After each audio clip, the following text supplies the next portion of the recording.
Mystic Fox's multiple standout announcements, and Tequila. Hello, I'm Matthew and welcome to your board game news.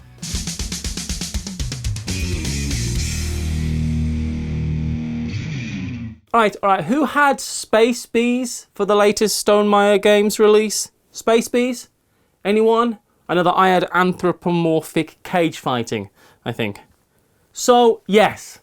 Stonemaier Games have announced Apiary, their 1 to 5 player competitive worker placement hive building game about hyper intelligent bees in space. We are told, I don't need this, we are told that in a far distant future, humans no longer inhabit Earth.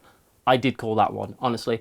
The cause of this disappearance, or perhaps their demise, is unknown, but their absence left a void ready to be filled by another sentient species. And over the span of untold generations, it was the humble honeybee that evolved to fill this void. They grew in size, they grew in intelligence, and they developed a society. And they've made a substantial technological advances, including space travel. Look, we could have done space travel. Okay, don't blame us humans for the we preferred TikTok and t-shirt cannons. In Apiary, each player controls one of 20 unique factions. Your faction starts the game with a hive, a few resources, and some worker bees, and a plucky can-do attitude. A worker placement hive building challenge awaits you as you explore planets, gather resources, develop technologies, and create carvings to demonstrate your faction's strengths over 1 year's flow. However, the dearth quickly approaches and your workers can only take a few actions before they must hibernate. Stonemaier themselves have likened the game to Teotihuacan, Honeybuzz, and Zolkin. They're also donating $1 to pollinator.org, the Centre of Native Pollinators Conservation, or HIFA International, for everyone who signs up for a launch notification, which I thought was a nice touch from them. And you can order it from them in early October, or you can get it at retail in November. Become the greatest wizard in the land with a game that helped make this episode possible, Spellbook from Space Cowboys. In Spellbook, 2 to 4 players, accompanied by a familiar, collect materia to master spells and feed their familiar.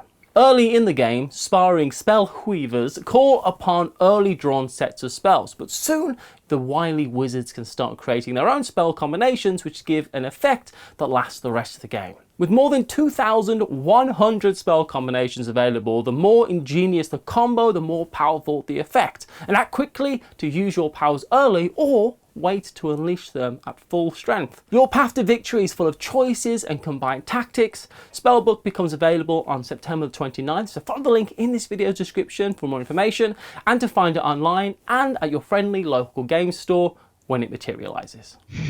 Deep Print Games have announced the 1 to 4 player Stefan Feld game Civolution, where the cosmic faculty of the Technical Academy of Creation is delighted to welcome you to your Civolution, the final exam in civilization design. And we are told that for this occasion, they have prepared a humanoid scenario on an isolated continent. Each of you holds the rank of a local deity, which is closely linked to its very own civilization that you must lead to success. For example, what would you consider more beneficial to your tribes, inventing the wheel or growing wings? When the exam is done, after 4 eras, whoever managed to gather the most success points will not only pass the exam, but will become a full member of the Technical Academy of Creation. So Civolution is a medium-heavy to heavy Euro-style game that uses a dice selection mechanism to trigger actions on a tech tree-like structure. So like a bush, or you need to figure out how to best use your dice and put your unique cards into play, navigating the strategies and paths to victory that emerge, and we are promised that each time you play, you will only explore a fraction of the possibilities that the game system and many cards provide. Sounds kinda like Castles of Burgundy souped up into a big civilization building tech tree game, and I'm very, very interested in it for next year when it releases. Also coming next year is River of Gold, which is a 2 to 4 player game from Office Dog, set in the world of the Legend of the Five Rings card game and tabletop RPG.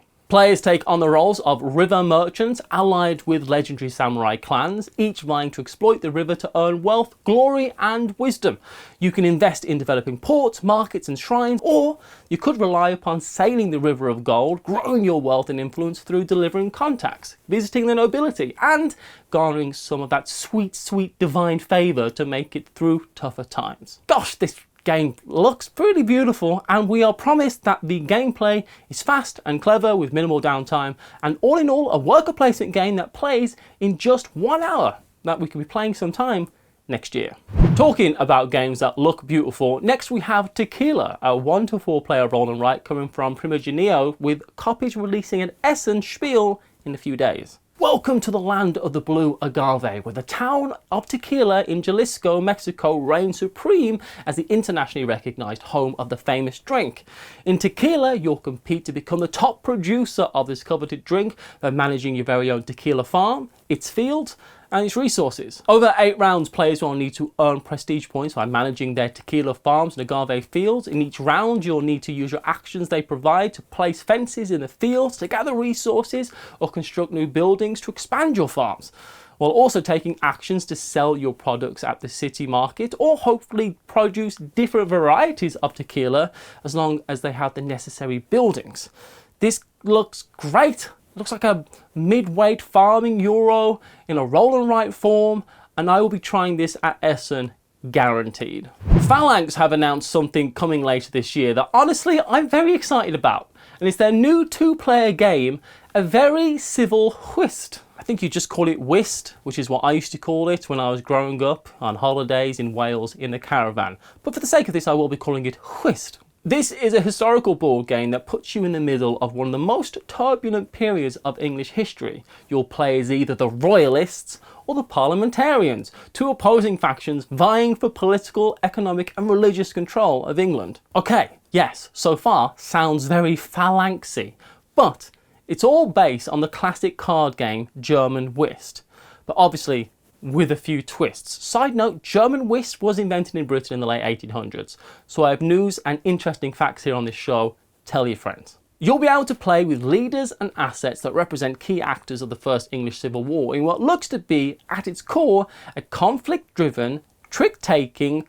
tug-of-war game that I have to try this year when it's released. And now let's take a look at the latest board games that are available to play online in this segment sponsored by Board Game Arena, starting with After Us, which takes place in the year 2083, long after humankind has died out, leaving our legacy to the remaining apes. After Us is a deck building and resource management game featuring an original intuitive combo system in which players are each leading a tribe of simians towards victory. Also available is Dig Up Adventure, a card-driven exploration game with a bit of Take That in it, and Zuli, which invites players to build a wildlife park and fill it with cute animals, both fierce and friendly. Follow the link in this video's description to learn and play these games and hundreds of other board games online at Board Game Arena. The 1 to 4 player Acronia Games title Philharmonics was the next game that caught my eye, where you'll play as a space orchestra manager trying to become the most prestigious orchestra in the Malaya sector. Gosh, I love board games. Each turn you'll get to select one of 6 major actions, or the basic move action to recruit or train musicians and conductors, create symphonies, perform symphonies, gain patrons, and expand your knowledge and experience. Each action consumes action points, which stands to reason, but that amount will be randomised every round, so you'll never be quite sure what actions cost. And there's prestige to be gained in many ways, but primarily through the symphonies and recordings you make. Honestly, I'd heard space orchestra and was in, so this one looks cool to me and it will be out next year.